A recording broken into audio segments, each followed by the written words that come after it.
ये 5 कारकों यही नहीं, बीजेपी हिंदू मुसलमान, पाकिस्तान, हिंदुस्तान, अगर इन मुद्दों को हटा दो तो इनका नेता 5-10 मिनट बोल नहीं सकता। ये नाखुश क्यों रहते हैं? बीजेपी से नाखुश नहीं, हम बीजेपी की नीतियों से नाखुश हैं, क्यों बीजेपी हमेशा बांटने की राजनीति करती है, धर्म की राजनीति करती है। अच्छा, आप बीजेपी के 5 कार्य बताइए। बीजेपी के रोड दिए, मेडिकल कॉलेज दिया है धर्मेंद्र जी ने, बहुत सारे काम किए हैं। धर्मेंद्र जी ने यहाँ मेडिकल कॉलेज भी दिया है। ये फ्लाईओवर दिया है, आप निकले होंगे बदायूं से। इस समय बदायूं लोकसभा से गुजर रहे थे, तभी देखते हैं कि 2 लोग बैठे रहते हैं, नौजवान साथी। तो उनसे जानते हैं, ये आज बदायूं लोकसभा का आखिरी चुनाव प्रचार है, तो यहाँ का क्या माहौल है? यहाँ का तो आदित्य यादव जी जीत रहे हैं। किन मुद्दों पे यहाँ आदित्य यादव जी जीत रहे हैं? मुद्दे यहाँ पिछली बार सांसद रही संगमिता मौर्य जी। 5 साल में किसी यहाँ किसी गांव के मतलब लड़के, बच्चे, बुजुर्ग, माता बहनों ने उनका चेहरा नहीं देखा। जीतने के बाद सीधे अपने वहाँ चली गई दिल्ली, कोठी पे रहीं। आवास यहाँ बनाया, लेकिन आवास में कभी महीने 3-4 महीने में जब बीजेपी कोई मीटिंग होती थी या बीजेपी का कोई काम होता था तभी बदायूं दिखाई देती थी, उससे पहले नहीं दिखाई देती थी। क्या संघमित्रा जी चुनाव के पहले आया करती थी? बिल्कुल नहीं आती थी। तो मोदी जी के चेहरे पे चुनाव जीती थी, तो वो उन्हीं के चेहरे पे इस बार भी तो चुनाव मोदी जी होगा? यहाँ काम कराने थोड़ी ना आएंगे, यहाँ जनप्रतिनिधि लोग चुनते हैं, अपना लोकल सांसद चुनते हैं, और सांसद ही हमारा नहीं मिलेगा तो हम किससे काम कराएंगे। क्या पूर्व सांसद जी ने यहाँ कुछ काम किया? बिल्कुल, आप धर्मेंद्र जी के इतने काम गिना सकते हैं। आपको ये रोड, आप वहाँ से निकले होंगे, आप आए होंगे, आपने खुद ही नोटिस करा होगा, इतने अच्छे, ये माननीय सांसद जी ने दिया था। इनके पहले भी तो मेडिकल कॉलेज किसी ने बनवाया होगा नहीं नहीं किसी नहीं, से। बदायूं में पहला मेडिकल कॉलेज माननीय धर्मेंद्र जी के द्वारा उद्घाटन किया गया। जी। आप बीजेपी से इतने, जो कोरोना में वैक्सीन लगा करती थी, वैक्सीन का यानी मामला उठ रहा है, आपको जानकारी होगी, उठ रही? बिल्कुल, कोरोना वाली जो वैक्सीन वाली कंपनी है उसने हाईकोर्ट में स्वीकारा है कि इससे अटैक पड़ सकता है और खून के थक्के जम सकते हैं, जबकि मोदी जी गारंटी दे रहे थे, वैक्सीन लगवा रहे थे। अब इसकी जिम्मेदारी कौन लेगा? मोदी जी लेंगे जिम्मेदारी? अभी हम भी प्रयागराज न्यूज से और एक सबसे बड़ी पेज, बात है कि मोदी जी ने उस पे अपना फोटो छपवाया था। अब जब हाई कोर्ट में कंपनी ने मतलब स्वीकारा है तो अपना फोटो भी गायब करा दिया है। अपनी फोटो हटा दिए हैं। आप सर्च कर सकते हैं गूगल पे। अच्छा। अभी हमें भी न्यूज मिल रही है, प्रयागराज न्यूज से मिल, कि मुर्तजा सिद्दीकी जी हैं, उनके पुत्र खत्म हो गए हैं, जिनकी एज 36 साल है, वह अभी साइलेंट अटैक की वजह से। तो यह किसका लक्षण हो सकता है? ये तो आपको एक न्यूज मिली, इतने ऐसे जाने कई ऐसे केस हुए हुए हैं जिसमें लोग मतलब अचानक मृत्यु हुई है। नौजवान हार्ट अटैक से बिल्कुल, खत्म हो रहा है। मतलब डीजे पे डांस करते हुए या बोलते बोलते, अभी 2-4 दिन का मामला, एक साइंटिस्ट स्पीच दे रहे थे, वो मतलब खड़े खड़े स्पीच देते हुए गिर गए। खड़े खड़े गिरे। जी। ये तो बहुत सीरियस मामला है। बिल्कुल, लेकिन मोदी जी इसकी गारंटी लेना कहाँ है? आ ही नहीं रहे हैं। अभी मोदी जी कह रहे थे मोदी जी की गारंटी 400 पार, अब तो भूल गए, जनता ने नकार दिया है। अब हिंदू मुसलमान पे आ गए हैं, यानी क्योंकि उनके मोदी पास जी, एक ही राजनीति है, हिंदू मुसलमान। उसके अलावा बीजेपी का ना कोई मुद्दा है, ना कोई काम है, कोई काम नहीं है बीजेपी का। जी। इसके अलावा अगर उन्होंने काम किया तो काम के नाम पे वोट मांगो ना, कहाँ काम है तुम्हारा? आप मोदी जी की स्पीच सुनिए, अगर एक भी स्पीच पे या उनका कोई भी नेता अपना काम गिनाता हो, काम करा ही नहीं है तो गिनाएंगे क्या? नहीं, अगले चुनाव में तो यही वैक्सीन के नाम पे 2022 का चुनाव लड़ा गया था, और पुलवामा शहीदों के नाम पे प्रधानमंत्री जी वोट मांग। उसका पुलवामा जो अटैक हुआ है उसकी अभी तक जांच नहीं आई है।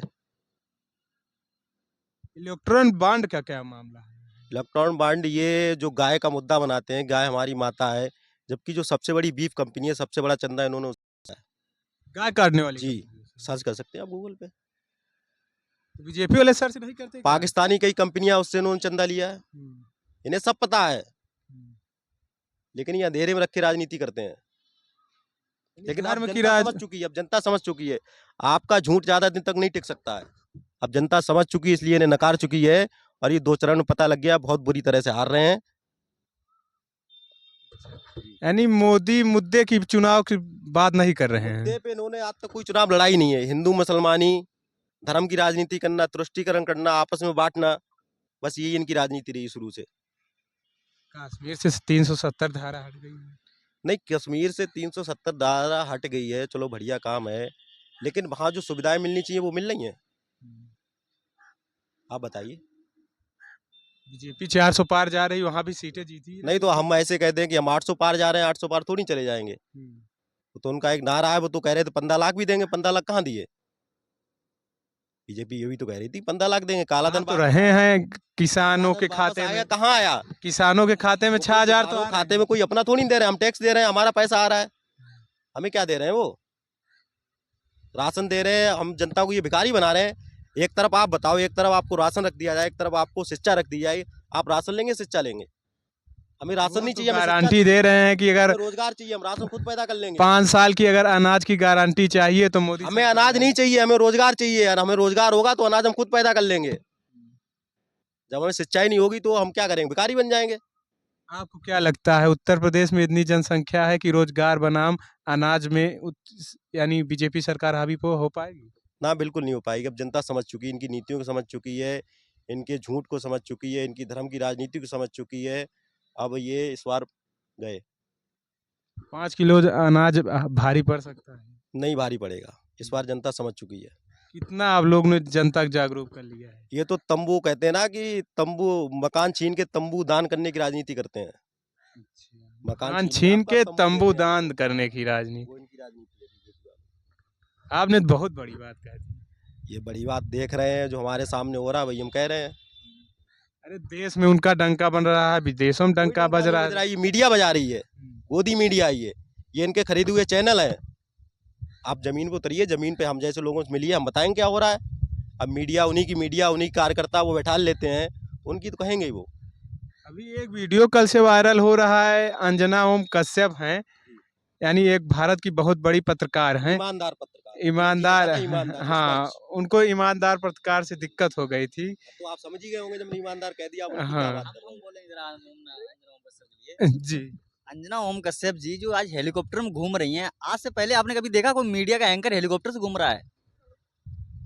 मीडिया वाले आप क्या चाहते हैं, बाइक से ही चलें, साइकिल वो से कोई ही? मुद्दा नहीं, लेकिन वो उनके एजेंट हैं, वो मीडिया के नाम पे देश को चूतिया बना रहे हैं कि हम मीडिया वाले हैं, लेकिन वो यानी काम आपका उन्हीं की कहने का राजनीति में- मतलब है बीजेपी का जो हेलीकॉप्टर है वो अंजना को ओम बीजेपी कश्यप। ने हेलीकॉप्टर दिया अंजना ओम कश्यप को घूमने के लिए, और देवरिया में उसको लताड़ा भी गया, भगाया भी गया।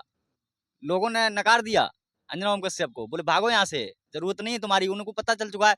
अब फंक्शन था जो सारे पत्रकार इकट्ठे करके उनको आवाज दिए गए थे, उसमें अंजना ओम कश्यप मार टॉप पे रखी गई थी कि हाँ अंजना ओम कश्यप ही हैं जो कुछ भी है मीडिया में। हिंदुस्तान की मीडिया की जो हेड है वो अंजना ओम कश्यप ही हैं। अभी आपने देखा है पिछले 10 सालों में अंजना ओम कश्यप, चलो मीडिया है, मीडिया में है, मीडिया वाले कभी प्रधानमंत्री जी से सवाल करते हैं?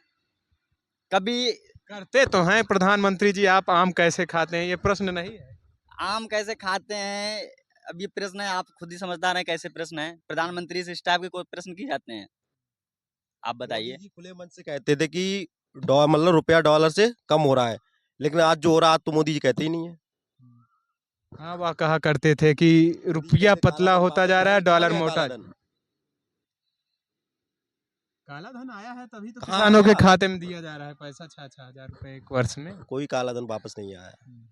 जबकि अगर इनकी सरकार, इनके नेताओं की अगर जांच करी जाए, तो सबसे ज्यादा इनके नेता भ्रष्ट निकलेंगे। सबसे ज्यादा भ्रष्टाचार तो बीजेपी में है। काला धन सबसे ज्यादा इन्हीं के पास है। सबसे ज्यादा पैसा इनका कार्यालयों पे लगा हुआ। आप देख लीजिए, एसी वाले कार्यालय मिलेंगे फुल। जनता का पैसा ही अपने पार्टी के नाम पे लगा रहे हैं। इनके विधायक सांसद 302 376 के अपराधी वो विधायक बने बैठे हैं, समझे। इनके पास एक ऐसी बड़ी वॉशिंग मशीन है, जो भाजपा में जाता है वो धुल के बिल्कुल फ्रेश निकलता है, और जो भाजपा के विरोध में जाता है वही बलात्कारी हो जाता है, वही रेपिस्ट हो जाता है, वही हत्यारा हो जाता है, वही बेईमान हो जाता है, वही भ्रष्टाचारी हो जाता है। अगर भाजपा के साथ चले जाओ तो आप बिल्कुल वॉशिंग मशीन से निकलेंगे बिल्कुल फ्रेश।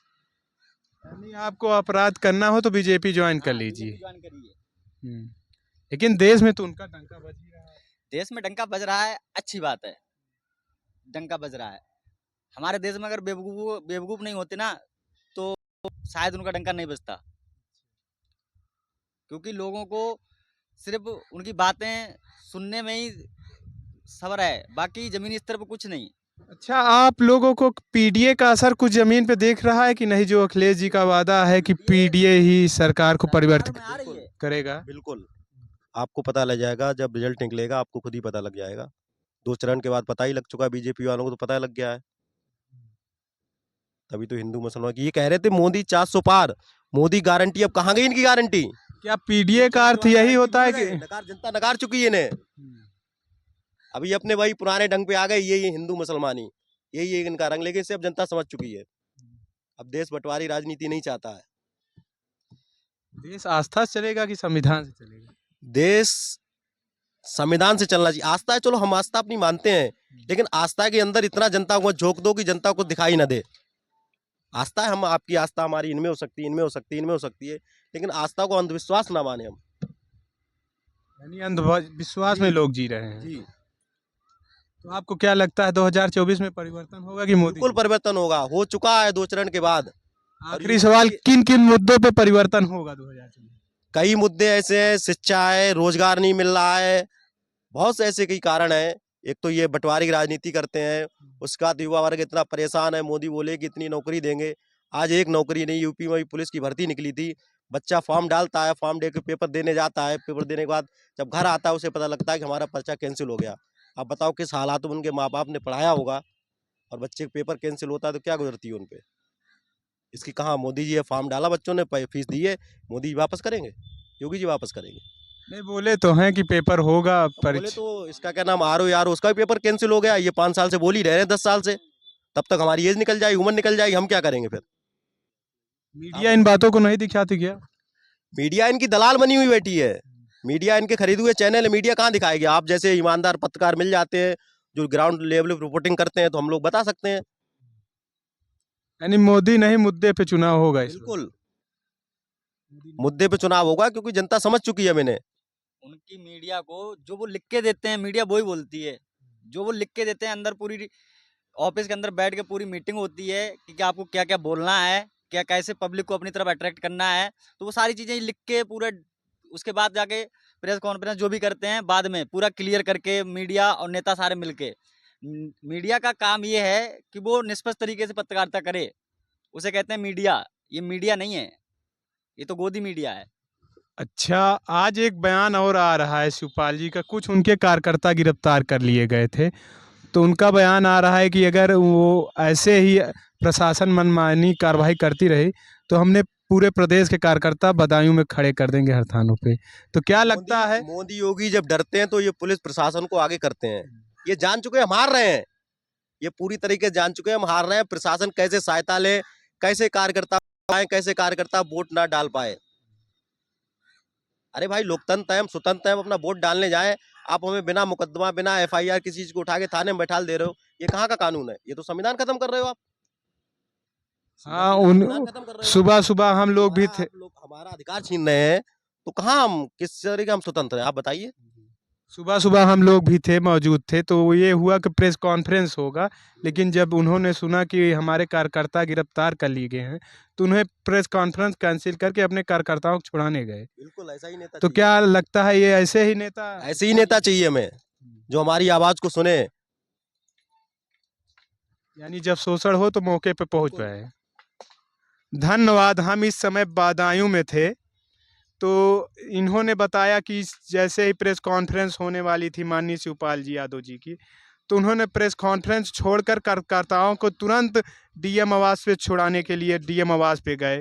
तो इन तमाम मुद्दों पे जैसे इन्होंने बात रखा, रोजगार पे रखा, और मोदी जी के 5 साल के कार्यकालों पे उन्होंने फोकस डाला। तो तमाम ऐसे मुद्दों को देखने के लिए आप जुड़े रहे चैनल के साथ, रोहित किसान समाज।